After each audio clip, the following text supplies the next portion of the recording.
Hello, hello, hello. It's Rosemary Nonny Night here. How you doing? Okay, so on Saturday, my hubby walked into the lounge. He announced that he completed his run, which was really cool, yeah. And though it was painful to him, he'd completed it. So he was pretty proud of himself because, he's still on track. He's been doing this running thing. He's being consistent and he loves it. He has this goal that he's working towards reaching. And though it does hurt at times, he's determined to keep moving forward. He sees himself as a champion fighter. And so he's staying on course despite the pain. And that kind of turns me on, man. Okay? And it sparked a thought in my head, as these things do. A thought about consistency in business, in life, in getting results, in whatever it is that you want to get a result in. Do you see what you're doing in your business as painful? Do you see what you're doing to grow your business as painful? Or do you see the big purpose behind it all? Or maybe more to the point, do you see the big purpose and at the same time do you see it as painful? Firstly, without a purpose, you will not find the will to keep going. So there does have to be a big drive within you to keep doing the work to get results. So tell me, are you clear on what that big drive is, that big reason, that big why? And secondly, if you continue to only see the required work, which there's work to be done to make anything happen. If you continue to see it as painful, how long do you think you're going to keep doing that work for? Really, think about it. So I can tell you right now that with a big purpose, with a big drive behind you, yeah, you'll keep going for as long as it kind of takes mostly. But if all you have is the pain and some superficial reason why you must do it, then the resistance will defeat you and you will stop taking action, okay? You will quit. You have to think about the language you're using to describe the work that you're doing. If you keep talking about it being painful and horrible and I don't even know why I'm doing this, then you will stop, okay?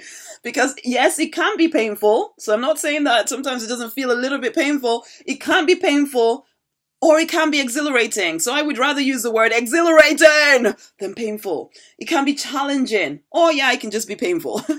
It can be a source of pride as you see just how powerful you really are, or it can be painful. The entrepreneurs who kill it on the business front are people who have learned to love the pain. I know, it's kind of crazy, isn't it?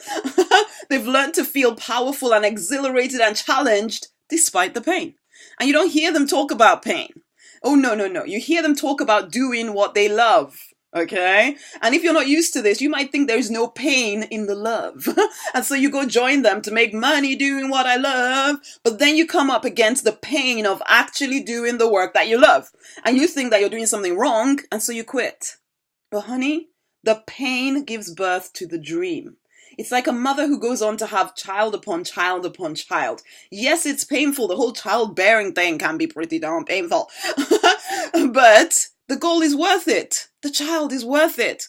Once the goal, the big reason why, stops being worth it, so once the idea of having more children is kind of like, oh, I don't want that to happen anymore, then mothers just stop getting pregnant and they stop giving birth because they don't want to do it anymore because the pain has now become more than the goal.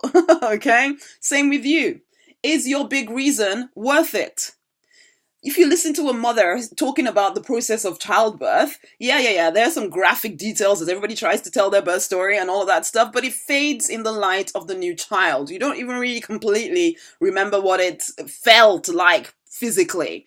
You just go on and do it again because you want another child if you want another child, okay?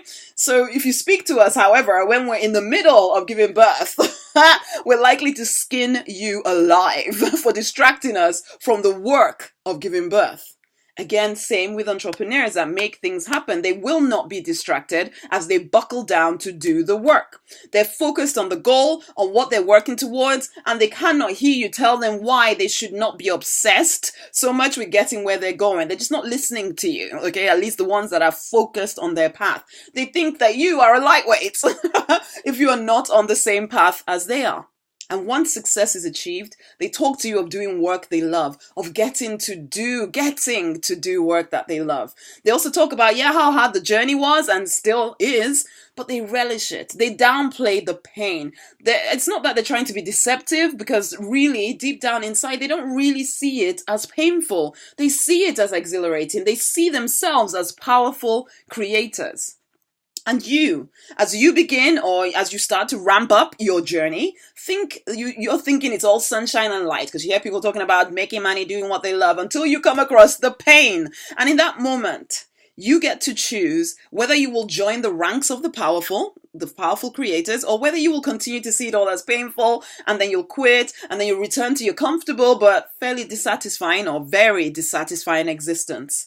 And you know what? We've all seen those fallen would-be entrepreneurs. You may even have heard a few of them as they try to deter you from doing what it takes to get the results. They failed, and so they think everybody should fail, basically. In fact, they want you to fail in order to validate their own failure. So question, what will it be for you? Will the pain cause you to rise up as a warrior, as a fighter, as a defender of a purpose, a cause to change lives with your business? Or will you fall by the wayside, talking only of the pain, swallowed up in disappointment because you didn't have it in you to stay the course? I am calling on the warriors, the fighters, because to live a life that we love, that you love, you absolutely have to be that person that rises above the pain and sees it all as work that you love. That person whose sole focus is on the achievement of a purpose beyond themselves. And it doesn't have to be some huge change everyone in the world's life type purpose or anything like that. It can be just a big idea for your family, for you, that drives you, that makes you do what it takes. But you have to have that big reason why. Why it will be exhilarating, why it will be challenging, not just painful. And you have to be willing to fight for that idea, because it will take all of you to make it happen.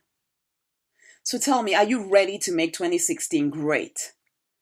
In which case you need to come join me in the Deliberate Millionaire, where myself and a lot of other great, awesome, focused leaders are in there. We are determined that this year is going to be the year that things change completely. We're going to attract all the customers, the clients, and recruits that we want. We're going to get out of our own way. We're going to get our brain in the right place. We're going to make things happen. Are you one of us? Because if you're tired of living a passive life that doesn't actually get the result that you want, of year by year going by and nothing much happening to you, then you need to come join us, okay? How do you join us? You pop over right now to rosemarynonnyknight.com/DM lifetime.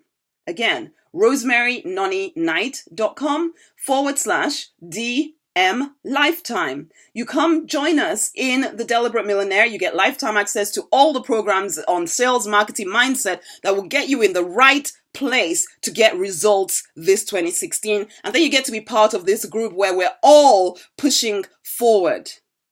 rosemarynonnyknight.com/DM lifetime. It is time for you to fight for, to create the life, the business you want, because you absolutely can. Until the next time. Bye.